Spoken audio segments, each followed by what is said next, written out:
Channel کسی ایک دن کی بات نہیں کرتا، یہ وقت کے 3 دروازے کھولتا ہے۔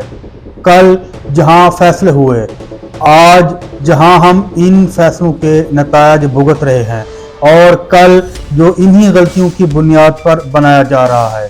آج کا موضوع صرف امریکہ نہیں، آج کا موضوع طاقت، مداخلت اور رجیم چینج ہے۔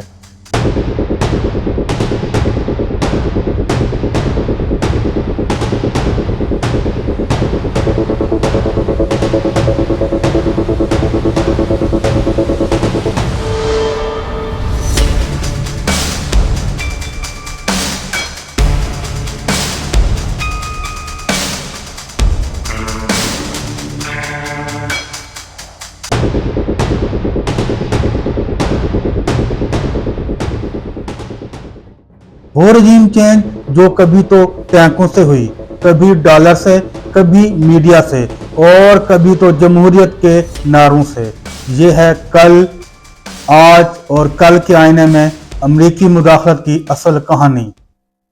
السلام علیکم، خوش آمدید سامعین۔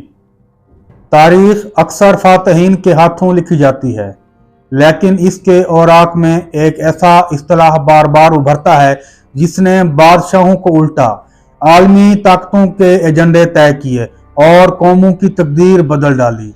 یہ اصطلاح ہے رجیم چینج کی۔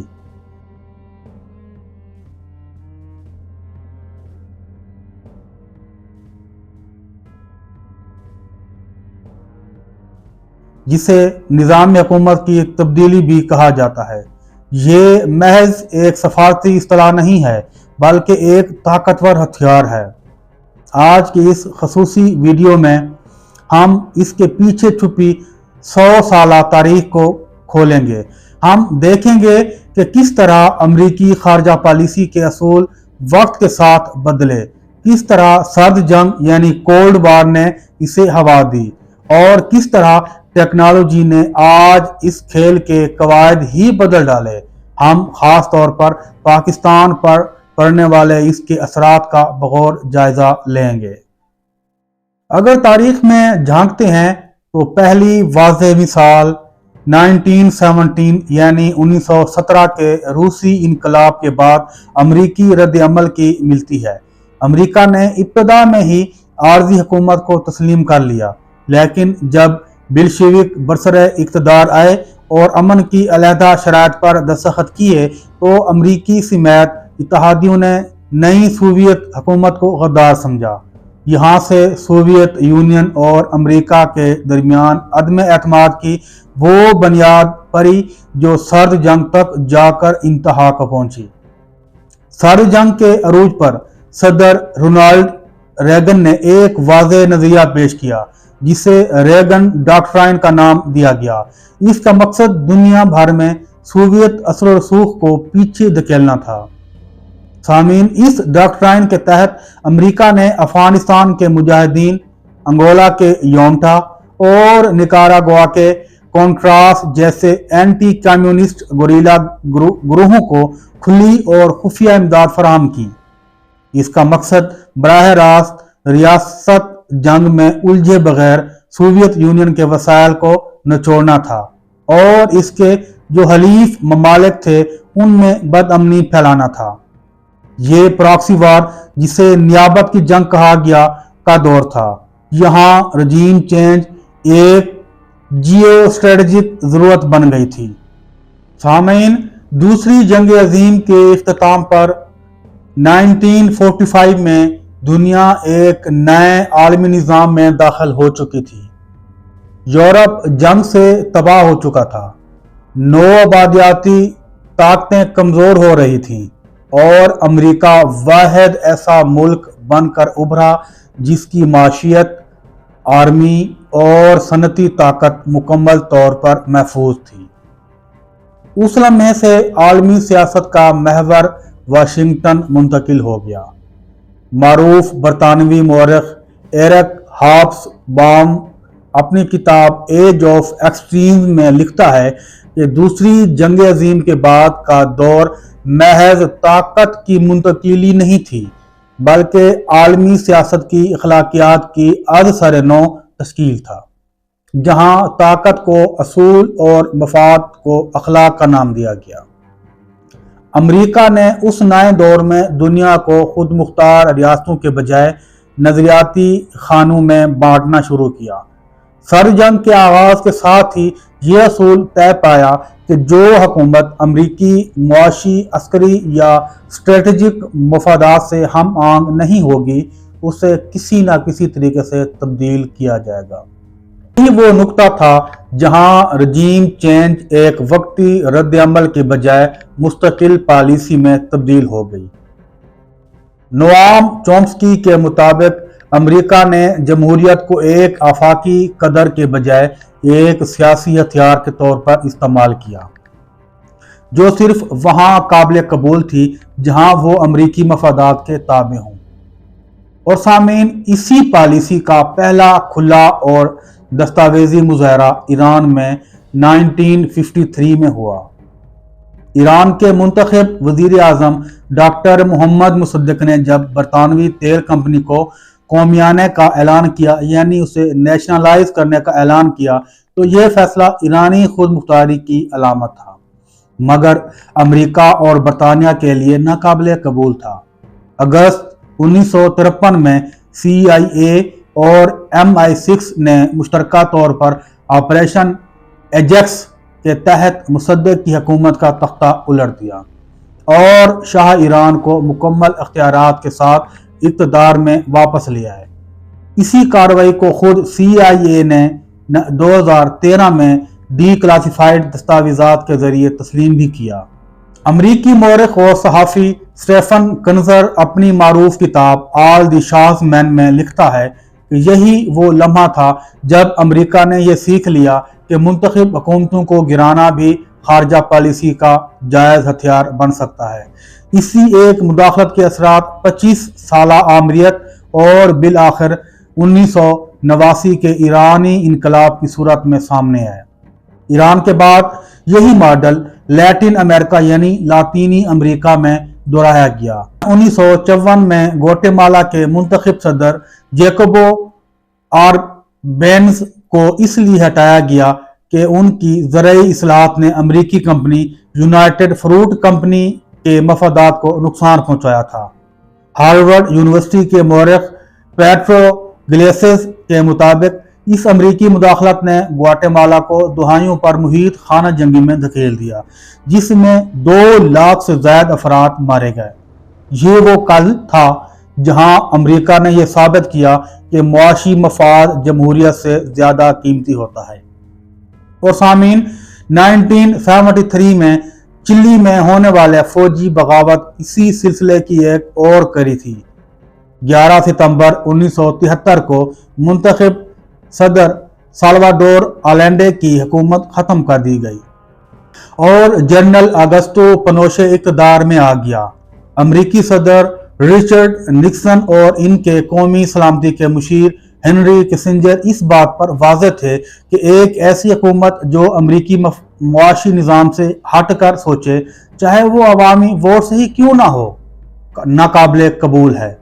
کسنجر کا یہ بیان، جو بعد میں ڈی کلاسیفائی بھی ہوا اور دستاویزات میں سامنے بھی آیا، اس سوچ کی عکاسی کرتا ہے کہ امریکہ کسی ملک کو صرف اس لیے سوشلسٹ بننے نہیں دے سکتا کہ عوام نے ایسا فیصلہ کیا ہو۔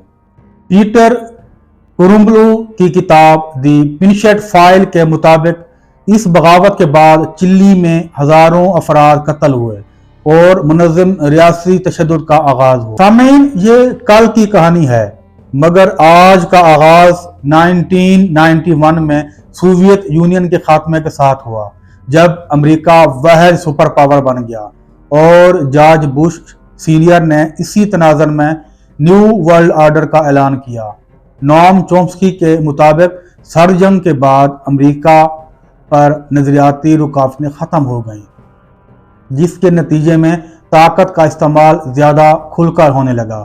اس کا سب سے واضح اور تباہ کن اظہار 20 مارچ 2003 کو عراق پر حملے کی صورت میں سامنے آیا۔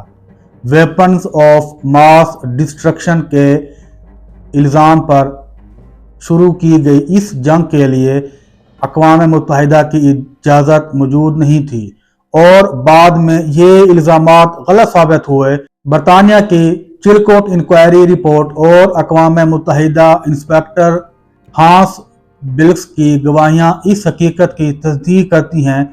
طبی جریدے جسے دی لینسٹ کے مطابق اس جنگ کے نتیجے میں لاکھوں عراقی شہری مارے گئے اور وہ ریاستی خلا پیدا ہوا جس سے داعش یا IS کسے کہتے ہیں وہ ایسی تنظیمیں پھر ابھری۔ 2011 میں لیبیا میں نیٹو کی مداخلت اور معمر قذافی کے قتل نے ایک اور مستحکم ریاست کو تباہی کے دہانے پر پہنچا دیا۔ اقوام متحدہ کی متعدد رپورٹس اس بات کی تصدیق کرتی ہیں کہ لیبیا آج انسانی سمگلنگ، خانہ جنگی اور مکمل سیاسی عدم استحکام کا شکار ہے۔ افغانستان میں 2001 سے 2021 تک جاری رہنے والی جنگ بھی اسی رجیم چینج پالیسی کی ایک مثال تھی۔ دی افغانستان پیپرز جو کہ واشنگٹن پوسٹ نے شائع کیے خود امریکی حکام کے اعترافات پر مشتمل ہیں کہ یہ جنگ ابتدا سے ہی واضح اہداف کے بغیر لڑی جا رہی تھی۔ سامعین، پاکستان جیسے ممالک میں 21ویں صدی میں رجیم چینج کا طریقہ مزید کمپلیکس اور غیر اعلانیہ ہو چکا ہے۔ یہاں براہ راست فوجی مداخلت کی بجائے معاشی دباؤ، قرض، سفارتی اثر و رسوخ اور بیانیہ سازی استعمال کی جاتی ہے۔ دفاعی تجزیہ کار عائشہ صدیقہ اور فرانسیسی مورخ کرسٹوف جیفرلو اس بات پر متفق ہیں کہ جدید دور میں رجیم چینج اب ہائبرڈ وار کی شکل اختیار کر چکی ہے، جہاں ریاست کو اندر سے کمزور کیا جاتا ہے۔ اور سامعین، اب سوال ہے مستقبل یعنی کل کا۔ عالمی نظام کے تجزیہ کار ایمانوئل والرسٹین نے خبردار کرتے ہیں کہ ہر سلطنت حد سے زیادہ پھیلاؤ کے بعد زوال کا شکار ہو جاتی ہے۔ سیموئل ہنٹگن کے مطابق جب ریاستی ادارے عوام کے بجائے بیرونی مفادات کے تابع ہو جائیں تو سیاسی زوال ناگزیر ہو جاتا ہے۔ اگر رجیم چینج کی یہ پالیسی یوں ہی جاری رہی تو آنے والا وقت کمزور ریاستوں، مستقل جنگوں اور طاقتور کارپوریشنز کی حکمرانی کا ہوگا۔ سامعین، یہ مضمون کسی سازشی نظریے کا بیان نہیں ہے بلکہ تاریخ کی ایک شہادت ہے۔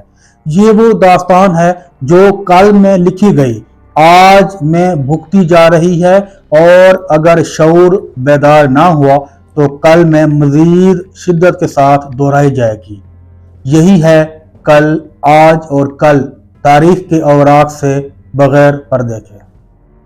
کل اگر تم خاموش رہے، کل تمہارا انتظار نہیں کرے گا، کل تمہیں کچل دے گا۔ اگر آج تم نے نہ سمجھا، کل ریاستیں کارپوریشن ہوں گی، ووٹ ایک دھوکہ ہوگا، جنگ ایک بزنس ہوگی اور انسان ایک خرچ۔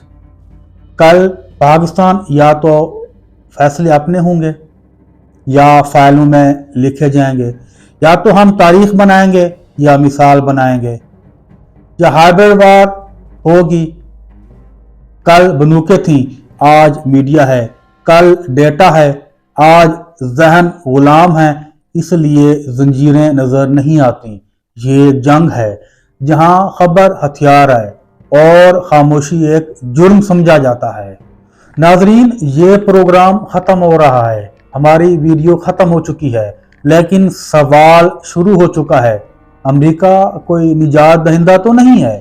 یہ ایک مفاد ہے جو قوموں کو جلاتا ہے اور خود کو روشن کہتا ہے۔